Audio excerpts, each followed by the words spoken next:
कुनै बेला साम्राज्य विस्तार गर्न लागि परेको जापान अर्थतन्त्रको हिसाबले विश्वकै तेस्रो ठूलो मुलुक हो। अवसरको खोजी गरेर विश्वका विभिन्न देशबाट जापान आउनेको संख्या तीव्र छ।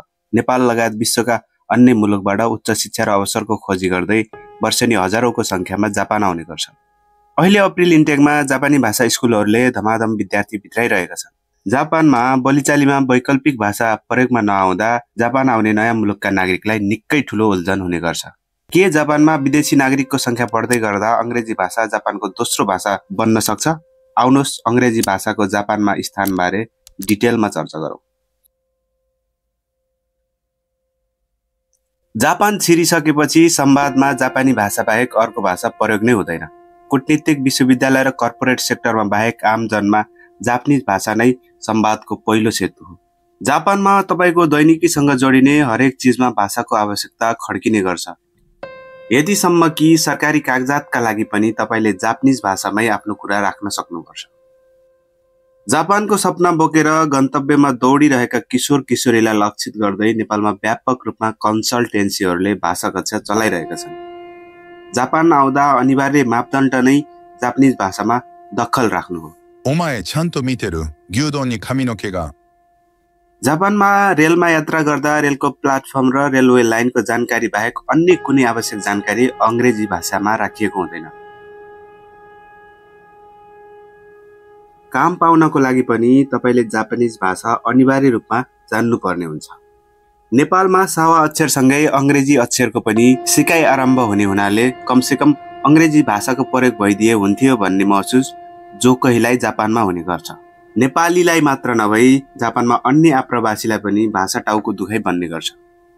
इन्टरनेटको युगमा विश्वको हजारौं वर्ष पुरानो भाषालाई अंग्रेजीले खाइदिएको छ। तैपनि जापानमा अंग्रेजी भाषा किन चल्तीमा आउन सकेन त? Do you speak English? Little. How about you? I'm good. Who are you? यो त भयो हाम्रो मस्तिष्कमा उब्जिएको सवाल।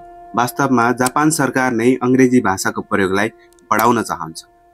25 वर्ष अघि द गार्जियनमा प्रकाशित समाचारमा जापानी प्रधानमन्त्री केइजो अबुचीले अंग्रेजी भाषाको ज्ञान नहुँदा जापानले धेरै कुरा गुमाइरहेको बताएका थिए। 21औं शताब्दीमा विश्वस्तरीय उत्कृष्टता हासिल गर्नका लागि अंग्रेजी भाषा महत्त्वपूर्ण रहेको र जापानमा अंग्रेजी भाषाको सुधार ल्याउने योजना पनि उनले अघि सारेका थिए।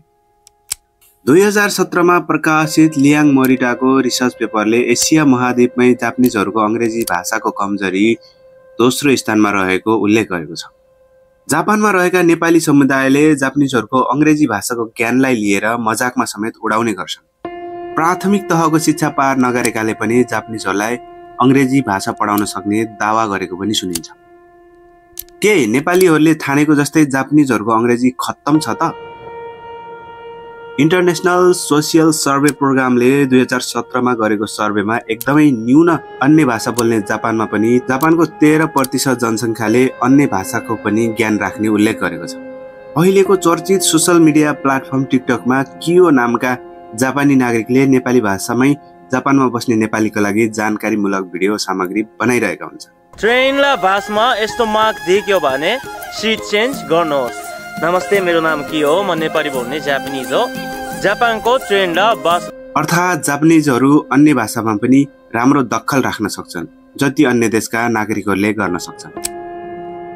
जापानले आउँदो पुस्तालाई अंग्रेजीमा अब्बल बनाउन खोजिरहेको छ। जापानिजहरूको अंग्रेजी क्रमशः सुधारोन्मुख दिशातर्फ अघि बढिरहेको छ। जापानमा किशोर किशोरीहरूले अंग्रेजी भाषामा उल्लेख्य प्रगति गरिरहेका पनि छन्। अंग्रेजी भाषाको व्यापक सुधारका लागि अंग्रेजी शिक्षकहरू पनि जापानले माग गरिरहेको छ। विश्व इतिहास खोज्ने हो भने जति बेला बेलायतले कहिले सूर्य नअस्ताउने साम्राज्य बनाउने अभियानमा थियो, जापान पनि आफ्नो साम्राज्य फैलाउन खोज्दै थियो। पुरै विश्व अंग्रेजहरूले अधिपत्य जमाए पनि जापानिजहरू भने आफ्नो भाषा संस्कृतिमा अरू कसैको प्रभाव पर्न दिएनन्। यसर्थ जापानिजहरूको अंग्रेजी भाषामा लगाव नहुनुको कारण उनीहरूले कसैको अधिपत्य नस्वीकारेको पनि भन्न सकिन्छ। चर्चित भाषा वैज्ञानिक जर्ज भान ड्रिमले मसँगको एक वार्तामा नयाँ पुस्तालाई भाषा हस्तान्तरण नगर्ने हो भने भाषा लोप हुँदै जाने बताएका थिए।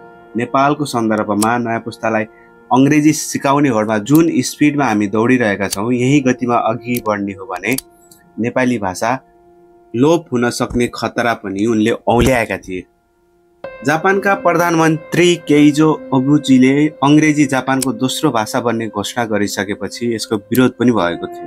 केही हदसम्म देशको लागि अंग्रेजी जान्नु फाइदाजनक देखिए पनि दीर्घकालीन रूपमा यो घातक हुने भन्दै विरोध पनि गरिएको थियो। अंग्रेजी भाषालाई दोस्रो वैकल्पिक भाषा बनाउनु एन डलरमा साट्ने जस्तो हुने र तिनीहरूलाई डलरमा आधारित लेनदेन भन्दा अत्युक्ति नहुने भन्दै कडा टिप्पणी पनि हुने गरेको छ। एनले राष्ट्रको आर्थिक समृद्धिलाई प्रतिबिम्बित गर्ने भन्दै किरोकु हान्नाइले टिप्पणी पनि गरेका छन्। जापानमा समय सापेक्ष अंग्रेजी भाषा सुधारको लागि सरकारले विभिन्न रणनैतिक योजना अघि सारिरहेकाले अंग्रेजी भाषा दैनिक बोलीचालीमा प्रयोगमा आउने संकेत पनि मिल्छ। काम गर्ने जनशक्तिको चरम अभाव खेपिरहेको जापानले जुन दरमा विदेशी कामदार जापान भित्र आइरहेको छ त्यसको आधारमा पनि अंग्रेजी भाषाले प्राथमिकता पाउला भन्न सकिन्छ।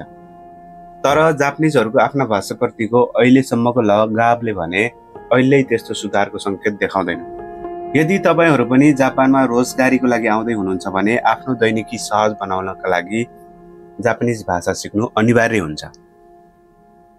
तपाईहरुलाई यो भिडियो कस्तो लाग्यो कमेन्ट अनि सब्स्क्राइब गरेर हाम्रो च्यानललाई हौसला बढाइदिनु होला।